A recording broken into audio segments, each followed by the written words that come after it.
Assalamualaikum warahmatullahi wabarakatuh. Halo teman-teman semuanya, selamat datang kembali di channel kami. Terima kasih sudah meluangkan waktu untuk mampir dan mendukung karya-karya kami. Semoga kalian semua selalu diberi kesehatan, kelapangan rezeki, dan perlindungan dari segala hal buruk. Buat kamu yang baru pertama kali datang, selamat bergabung. Jangan lupa klik like, subscribe, nyalakan loncengnya, dan bantu kami terus tumbuh dengan dukunganmu. Karena setiap cerita yang kami hadirkan dibuat dengan sepenuh hati, khusus untuk kalian yang mencintai kisah cerita misteri, seputar berita, dan informasi penting. Belakangan ini, publik dihebohkan oleh kisah seorang anak bernama Raya. Usianya masih belia, seharusnya menjadi masa penuh keceriaan, bermain, belajar, dan tumbuh sehat seperti anak-anak lainnya. Namun, takdir berkata lain. Kisah hidup Raya justru menjadi pengingat keras bagi banyak orang. Betapa penyakit yang dianggap sepele ternyata bisa merenggut nyawa.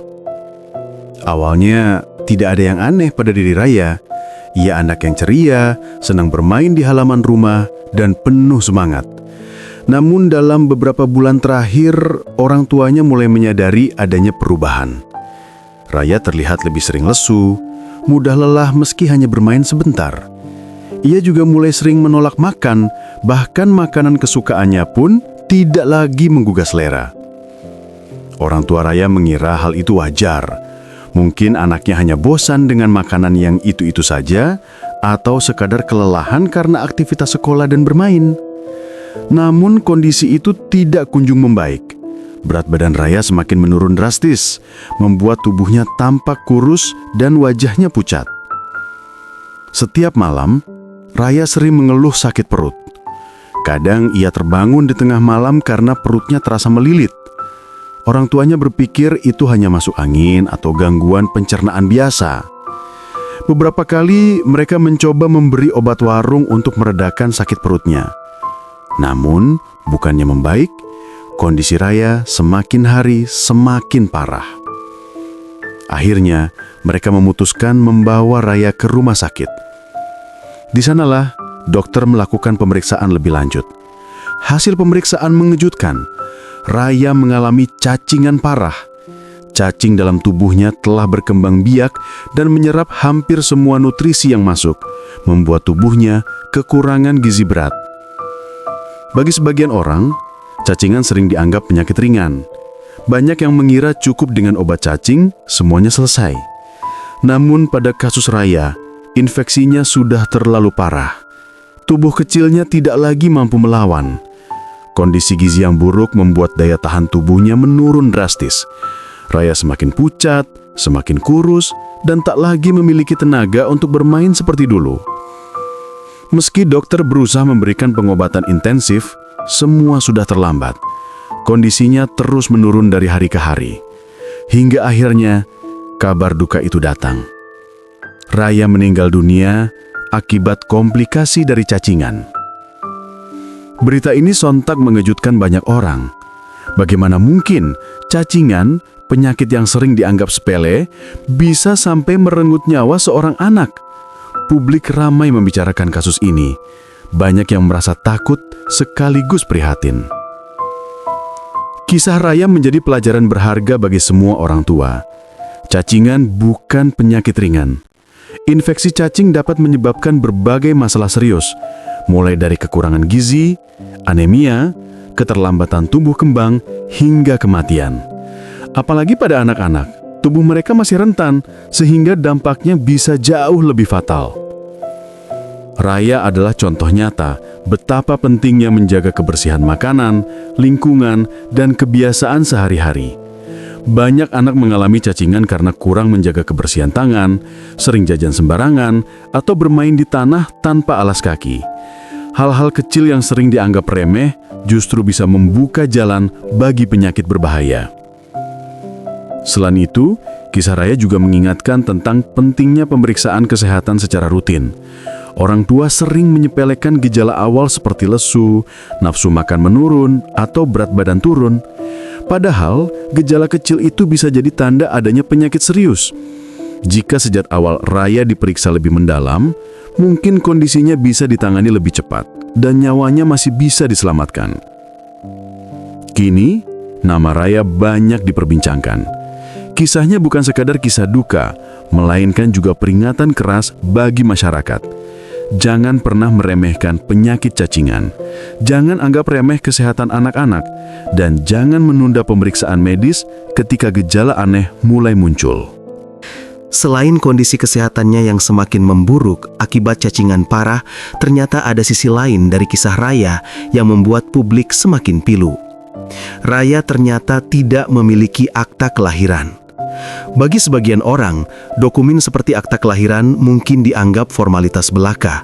Namun kenyataannya, akta kelahiran menjadi dokumen vital dalam berbagai urusan, termasuk layanan kesehatan. Ketika Raya dibawa ke rumah sakit, orang tuanya sempat dipusingkan oleh proses administrasi yang rumit. Untuk mendapatkan pelayanan penuh, pihak rumah sakit meminta sejumlah dokumen resmi, mulai dari kartu keluarga, KTP orang tua, hingga akta kelahiran Raya. Namun karena tidak ada, proses administrasi menjadi panjang dan berbelit. Alih-alih segera mendapat penanganan penuh, keluarga Raya harus menghadapi birokrasi yang melelahkan di saat yang sangat genting. Orang tuanya sudah berusaha menjelaskan bahwa kondisi Raya darurat, nyawanya terancam. Namun tetap saja, syarat dokumen menjadi kendala. Waktu yang seharusnya bisa digunakan untuk penanganan medis cepat malah tersita untuk urusan pemberkasan. Hal ini membuat kondisi Raya semakin kritis. Orang tuanya merasa putus asa karena di satu sisi anaknya sedang berjuang hidup, namun di sisi lain mereka dipaksa berhadapan dengan sistem administrasi yang kaku. Kasus ini membuka mata banyak pihak bahwa selain faktor kesehatan, administrasi dan akses layanan publik juga menjadi masalah besar bagi masyarakat kecil. Banyak keluarga miskin yang anak-anaknya tidak memiliki akta kelahiran, entah karena sulit mengurus, terkendala biaya, atau kurangnya kesadaran akan pentingnya dokumen tersebut. Ketiadaan akta kelahiran bukan hanya menyulitkan urusan sekolah, tapi juga bisa berakibat fatal dalam urusan kesehatan. Seperti yang dialami oleh Raya, ketidaklengkapan dokumen membuat akses pengobatan jadi lambat dan berbelit. Sayangnya semua sudah terlambat. Setelah berjuang keras melawan sakit dan proses birokrasi yang melelahkan, Raya akhirnya menghembuskan napas terakhirnya. Ia pergi dengan meninggalkan luka mendalam, tidak hanya bagi keluarganya, tetapi juga bagi masyarakat luas yang ikut merasakan betapa kerasnya kenyataan hidup. Kisah Raya menjadi potret nyata bahwa masalah kesehatan dan administrasi di Indonesia masih membutuhkan perhatian besar. Anak-anak yang tidak memiliki dokumen resmi berpotensi kesulitan akses hak-hak dasar mereka, termasuk kesehatan. Kini banyak netizen menyerukan agar kasus Raya tidak terulang lagi.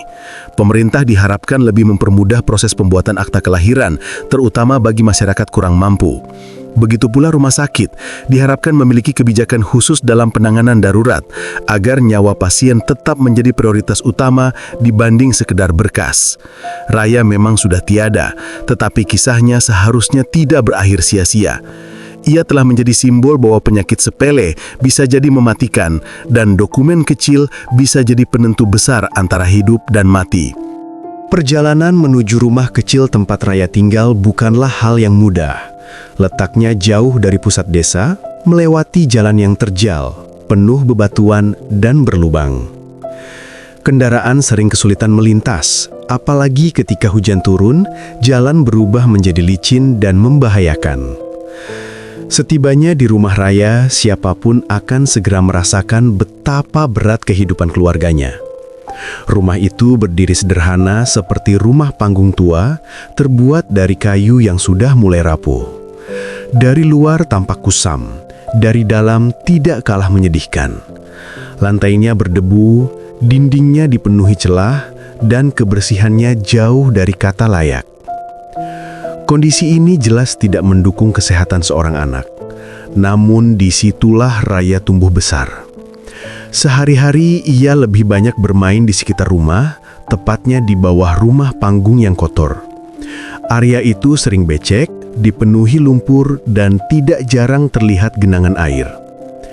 Di dekat sana juga terdapat kandang ayam milik orang tuanya, dengan kotoran yang menumpuk dan jarang dibersihkan. Anak seusia Raya tentu belum paham tentang bahaya kotoran hewan, apalagi lingkungan yang tidak bersih. Baginya itu hanya tempat bermain yang menarik. Ia sering berlari-lari kecil, duduk di tanah, atau bahkan memegang apa saja yang ditemuinya di sana. Padahal dari sanalah kemungkinan besar penyakit itu masuk ke dalam tubuh kecilnya. Apalagi perhatian dari orang tuanya sangat minim, bukan karena mereka tidak sayang, tetapi karena keterbatasan. Sang ayah memiliki keterbatasan fisik, sementara ibunya mengalami gangguan mental ringan. Mereka berdua kesulitan mengurus dokumen penting, apalagi menjaga kebersihan rumah dan lingkungan secara rutin. Akibatnya, Raya tumbuh tanpa pengawasan yang memadai. Ia makan seadanya, tidur di tempat yang sempit, dan bermain di lingkungan yang penuh kotoran. Tubuh kecilnya akhirnya tidak sanggup melawan infeksi yang datang bertubi-tubi. Semua hal ini, akses sulit menuju rumah, kondisi tempat tinggal yang tak layak, lingkungan kotor penuh kotoran ayam, ditambah kurangnya perhatian orang tua, menjadi faktor yang mempercepat memburuknya kondisi Raya. Cacingan yang dideritanya semakin parah, tubuhnya semakin kurus, hingga akhirnya ia meninggal dunia. Tragedi Raya bukan sekedar kisah anak yang meninggal karena cacingan. Ini adalah cermin keras bagi kita semua bahwa kesehatan anak sangat dipengaruhi oleh banyak faktor, lingkungan tempat tinggal, perhatian orang tua, hingga akses kesehatan.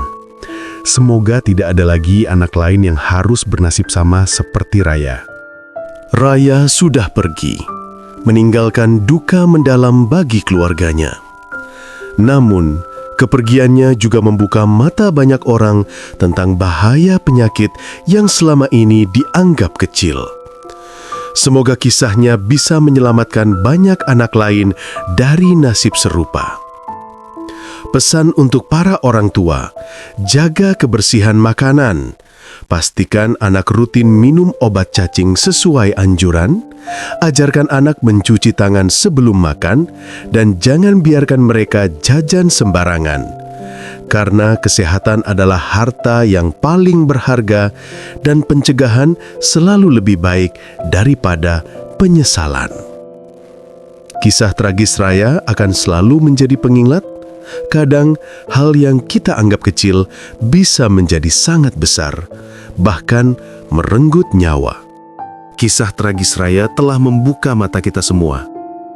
Seorang anak kecil yang seharusnya masih bisa berlari, tertawa, dan tumbuh dengan ceria, justru harus pergi terlalu cepat karena penyakit yang dianggap sepele. Cacingan bukan hanya soal perut kembung atau nafsu makan hilang, tetapi bisa berujung fatal jika dibiarkan. Lebih menyedihkan lagi, perjuangan Raya tidak hanya melawan sakit di tubuhnya, tapi juga kerasnya birokrasi yang menghambat akses kesehatan. Ditambah dengan keterbatasan orang tuanya, Raya tumbuh dalam kurangnya perhatian dan perlindungan yang semestinya menjadi hak setiap anak. Kini, nama Raya menjadi pengingat bahwa di balik wajah polos anak-anak Indonesia, ada yang masih berjuang melawan penyakit, kemiskinan, keterbatasan dan sistem yang belum sepenuhnya berpihak. Semoga kisah ini tidak sekadar lewat sebagai berita duka. Semoga Raya menjadi suara kecil yang menggema, agar kita semua, orang tua, masyarakat, hingga pemerintah lebih peduli, lebih peka, dan lebih cepat bertindak demi masa depan anak-anak bangsa. Karena setiap anak berhak hidup sehat, berhak mendapat perlindungan dan berhak untuk bahagia. Jangan sampai ada lagi Raya berikutnya yang harus kehilangan masa depan hanya karena kelalaian kita. Terima kasih sudah menyimak sampai akhir. Setiap kisah yang kami bagikan bukan sekedar cerita, tapi jejak dari mereka yang pernah ada dan mungkin masih ingin didengar. Jangan lupa untuk terus mendukung channel ini dengan subscribe, like, dan komentar kalian. Satu dukungan dari kalian adalah satu langkah agar cerita-cerita kelam ini tidak tenggelam begitu saja. Sampai jumpa di cerita berikutnya. Wassalamualaikum warahmatullahi wabarakatuh.